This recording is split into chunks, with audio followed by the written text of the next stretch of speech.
Fighting crime is a collective responsibility, which is the reason why we bring to you Crime and Road Safety Watcher, a program that is proudly brought to you by your police service, the Zimbabwe Republic Police, as a way of cementing police-public synergies in combating crime. Elliot Kudzai Ganyani is my name, and like all times, it is always an extraordinary privilege and indeed an honor to have you along. We start off with a story where the head of state and government, the Commander-in-Chief of the Defense Forces, the President, Comrade Dr. Emerson Dambudzo Mnangagwa, recently pronounced a one-month-long firearms amnesty. Let us hear the police spokesperson, Commissioner Paul Nyati, giving an informed position regarding this national firearms amnesty issued by government. The Zimbabwe Republic Police advises Zimbabweans that His Excellency, the President of the Republic of Zimbabwe, President Comrade Dr. E.D. Mnangagwa, is granted a national firearms amnesty in line with the SADC protocol on firearms and ammunition control, which also include related materials.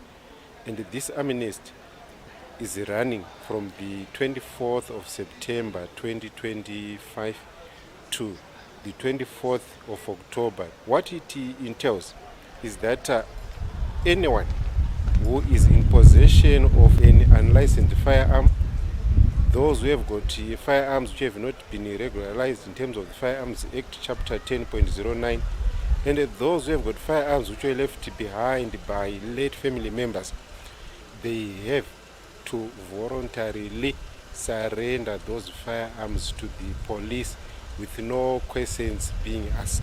This is for this period only. And we want to urge Zimbabweans to take advantage of this amnesty and make sure that no one is in possession of illegal firearms. Illegal firearms meaning those which have got licenses which have expired, those which have got family members who have passed on, those whose members are no longer active in gun clubs, and also for companies which have closed. We are fully aware that there are companies which have closed, but those companies, the directors or management, have not surrendered firearms to the police, yet they are no longer in business. After the 24th of October 2025, the Zimbabwe Republic Police will embark on an exercise where checks will be conducted with the records which are in the possession of the police, and anyone who will be found in possession of unlicensed firearms, illegal firearms, will only have himself or herself to blame. At the same time, we want to urge Zimbabweans to regularly update their firearms records with the local police in terms of where the firearm is kept, in terms of if somebody has changed his residential or business address, so that the records are up to date in case of something happening. We also want to take this opportunity to urge Zimbabweans to properly secure firearms. It's sad to realize that we have got firearms which are stolen when they are not being kept in gun cabinets. We've got firearms which are stolen while least being carried in family vehicles, yet they are not properly secured. So all in all, we want to urge Zimbabweans to take heed of this national amnesty which has been granted by the government of Zimbabwe. Moving on, in an effort to curb stock theft cases collectively, the Zimbabwe Republic Police joined representatives from other SADC countries for a SAPCO stock theft investigation workshop held recently at the Police Golf Club in Harare. The workshop is aimed at forging formidable synergies for a concerted front against organized syndicates involved in stock theft cases within the region. The Commissioner General of Police, Commissioner General Stephen Mutamba, presided over the workshop as the guest of honor. You are gathered here not merely for a training workshop, but for a strategic council of war against a crime that strikes at the very heart of our region's stability and prosperity, stock theft. Stock theft is more than a crime against property. It is an assault on our economies, our cultures, and our shared security. As a matter of fact, the decision of the Interpol Regional Chiefs of Police chairpersons meeting on the 26th of April 2024 in Lyon, France, to add stop theft to the list of the most prevalent organized crimes that require collective and decisive action affirms this stark truth. For a small-scale farmer, a single cow is a tangible representation of a family savings account, a source of nutrition, a social security net that can be liquidated to address emergencies, a means to pay for school fees, and the primary drought power for their fields. But when that cow is stolen, crime indices rise, a child's education is jeopardized, a family's food security is compromised, and their pathway out of poverty is severed beyond repair. When a thief steals our cattle, they are stealing our heritage, our dignity, and our social cohesion. This is why it sparks much deep anger and trauma. And stock theft has evolved into a borderless criminal enterprise. The era of lone rustlers is outdated. We find ourselves now confronting organized criminal syndicates whose networks are both complex and efficient. For the avoidance of doubt, this crime respects no borders. Therefore, our response cannot be confined by them either. Our success hinges on a unified regional approach such as this one. The greatest question, therefore, that this training workshop must answer is, how do we, as law enforcement agencies, evolve to combat this threat? Without doubt, we must be smarter, faster, and more connected than the criminals that we pursue. Livestock or cattle rattling, if you may, particularly it's of one of the main concern. It is prevalent. It is transnational in its nature, and it traverses borders, hampering efforts to counteract such criminality.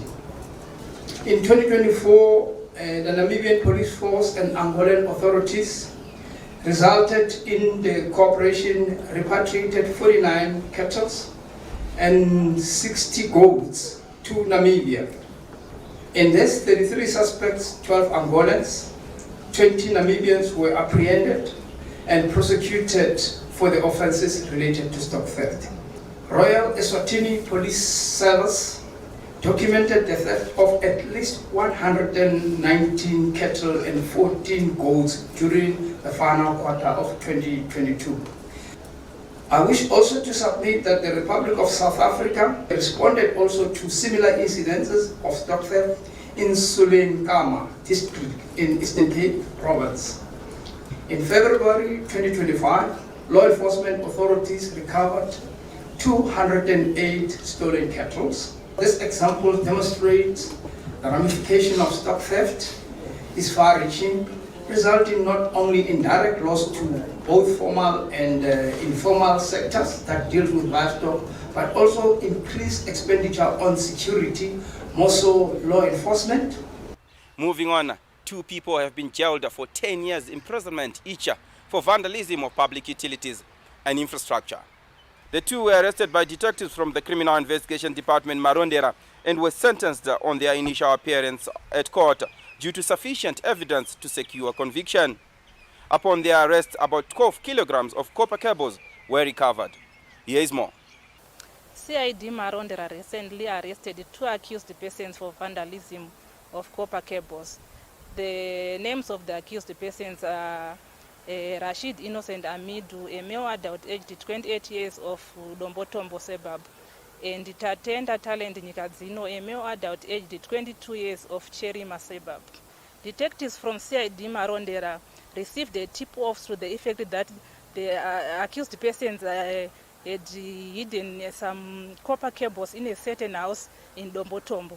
The detectives swiftly reacted to the information and proceeded to Dombotombo, where upon a search of the house, they obtained a sack which contained 15 meters by 16 millimeters by 2 core electrical copper cables. Upon investigation, the accused persons divulged that they had stolen the copper cables in a certain house in Ruare Park in Marondera. The accused persons were taken to court, where they were found guilty and sentenced to 10 years imprisonment. We would like to thank the public for cooperating with the police by supplying information, providing enough evidence leading to securing of a conviction. From that story, we are taking a short breather. Do not move an inch. We'll be right back.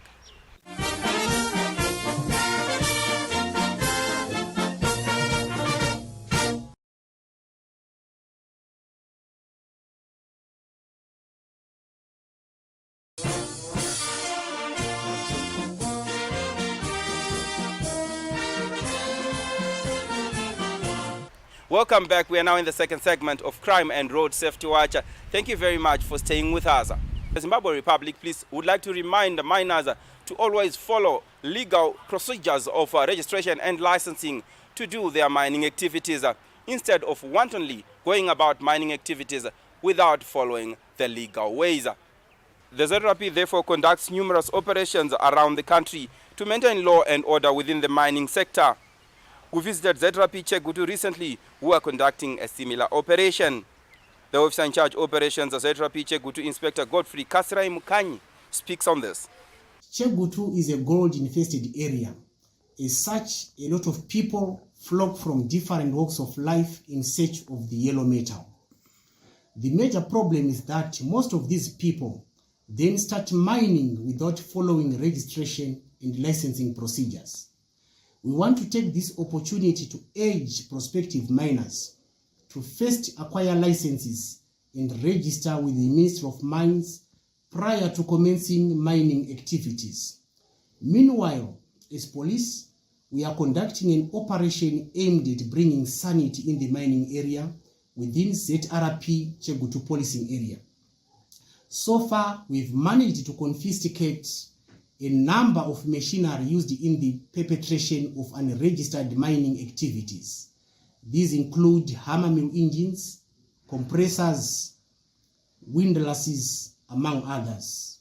The operation is still ongoing, and we want to take this opportunity to urge all who wish to embark on mining activities to approach relevant authorities in the mining sector and operate legally. Tailgating, one of the major causes of accidents on our roads. The Media and Corporate Communications Officer for the Traffic Safety Council of Zimbabwe, Lusiku Andira Mafumo, talks about this and more. On this week's road safety segment, we are tackling a pervasive issue that puts lives at risk on a single day. Tailgating. We have all seen it. That car glued to the bumper of the vehicle in front, leaving virtually no space. Maybe you've been a victim of it, feeling pressured and unsafe. Tailgating isn't just annoying, it is an act of aggression that has severe consequences.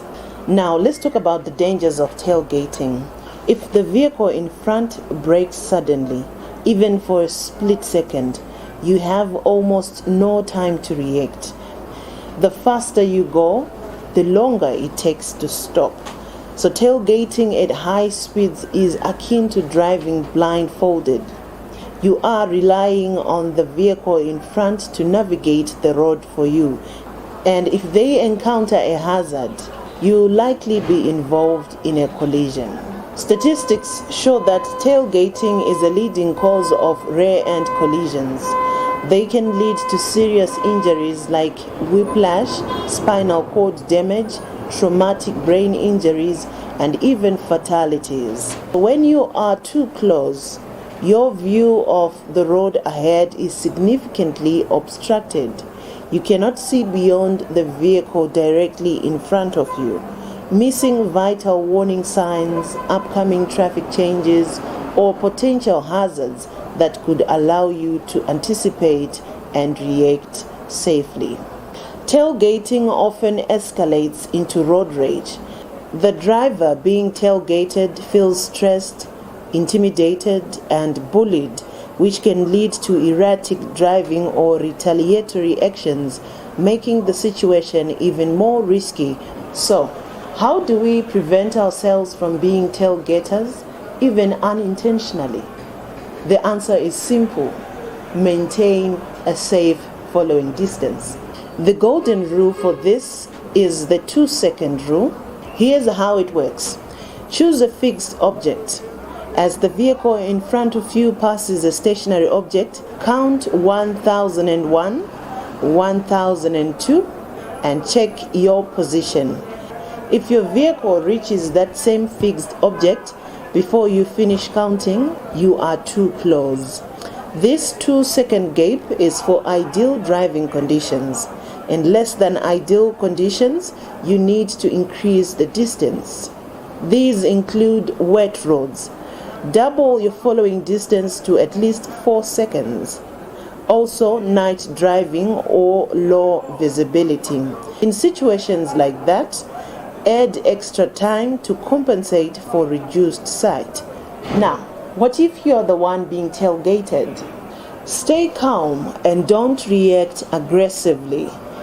Gradually reduce your speed if safe. Slowly easing off the accelerator rather than suddenly braking can sometimes encourage the tailgater to pass you.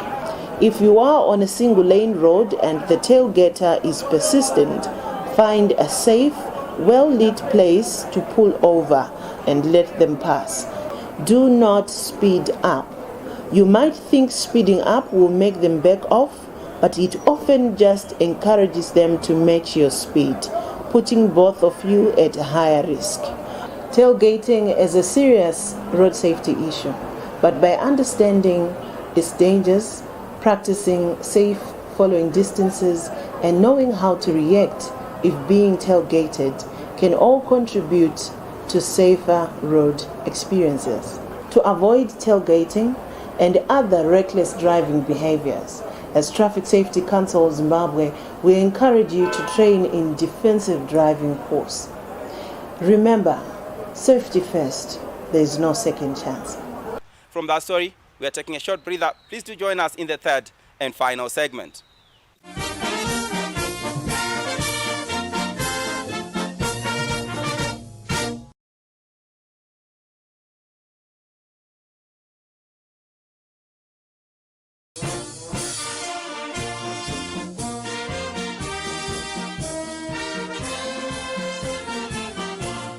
Welcome back. We are now in the third and final segment of Crime and Road Safety Watcher.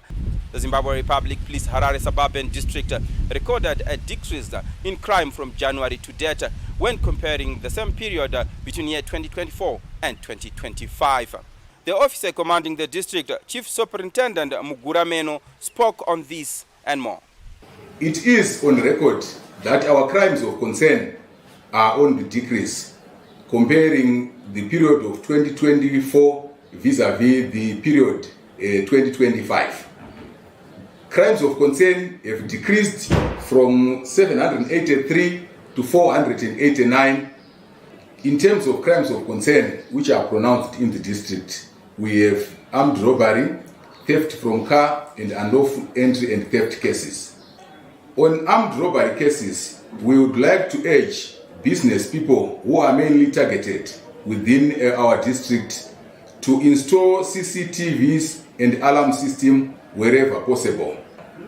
At the earliest opportunity, we urge you to make a report to the nearest police station. Talking of theft from car, we would like to urge motorists to physically lock their vehicles before leaving, after parking. Motorists are reminded not to leave valuables in their cars, like cash and laptops, among others. As a way of strengthening synergies in the fight against crime, the district recently embarked on a massive crime awareness campaign. The Meet the People tour took the campaigning team to numerous places, including Belgravia Shopping Center, Headcliff, Sam Levy Village in Borodale, Civic Center in Marlborough, Westgate Shopping Center, among other places. Chief Superintendent Mugurameno also gave an insight into this campaign tour. As a measure to further decrease the crime, we have engaged our crime liaison committee and the members of the public to conduct an awareness campaign so that we can further decrease the crime. Let us work together as the members of the public, the business people, the community and the police in the fight against crime so that we can make our environments a safer place.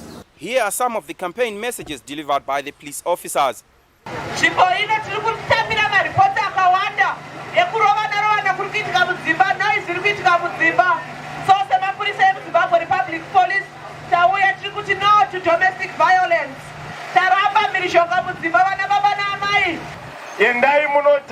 nyama mumabhuchari, mudye chikafu chine utano. Regai zvekare kutenga chikafu chepasi pemuti, nekuti vanhu ava vari kundotora huku dzakarasiwa, huku dzinenge dzafa dzega kana kuti dzinenge dzarwara, ndo dzavari kunotora. Nyama inenge isingatenderwi kudyiwa nembwa, imi ndo yamuri kubikirwa muchidya, muchiti nekuti yakachipa. Meanwhile, the Crime Liaison Committee within the district also joined the bandwagon in support of this noble cause. It is quite an impressive thing to see the ZRP embark on such community awareness events as we are having today, where they are going around and ensuring that communities are made aware of the various crimes that are rampant in our communities and how the ZRP together with the communities can work hand in hand to ensure that we fight crime. We are quite impressed with how this particular campaign went on. We went around all our suburban district communities that includes Marlborough, Maybarain, Avondale, Highlands, Borrowdale, and so we just want to thank the ZRP for their continued efforts in fighting crime. Tinoshandidzana pamwe chete nemapurisa tichibatsira community kuti tipe information inenge yakafanira kuti mhosva dziregedze kuparwa. So tinokurudzira vose vanoda kushandidzana pamwe chete nemapurisa kuti vaende papolice station iri padhuze votora maprocedure avanoda kuti community yedu ive safe kunyaya dzecrime. From that story, we now move on to people who are on the police wanted list. This week's wanted persons are from Mashonaland East Province, where ZRP Chinamora is looking for Takudzwa Chari of Munetsi Village, Chief Chinamora in connection with a rape case. Also wanted in connection with a rape case is Patrick Chiputsira of Banyure Village, Chief Chinamora. Lastly, ZRP Chinamora is looking for Tendai Innocent Guni of Mungate Village, Chief Chinamora in connection with a fraud case. Should you have information that may help in locating any of these wanted people, please feel free to visit or contact any nearest police establishment. Alternatively, you can talk to us on any of the following details. Our national complaints desk number is 0242 703 631. You can also talk to us on the ZRP WhatsApp number, that is 0712 800 197. Visit our website www.zrp.gov.zw. Email us on feedback@zrp.gov.zw. You can also talk to us on our X handle @Police Zimbabwe. Follow and like us on our Facebook page, Zimbabwe Republic Police. To those who may have missed any of our previous episodes, do not despair, as you can watch all crime and road safety watch episodes on the ZRP YouTube channel, Zimbabwe Republic Police. It really has been a pleasure having you along. Thank you very much for staying tuned on this week's episode of Crime and Road Safety Watch. My name is Elliot Kudzai Ganyani from the Crime and Road Safety Watch crew behind the scenes and the Zimbabwe Republic Police. Yes, do take care of your loved ones and each other. Also remember to be responsible and law-abiding citizens. Until we meet again next time, it is bye-bye for now.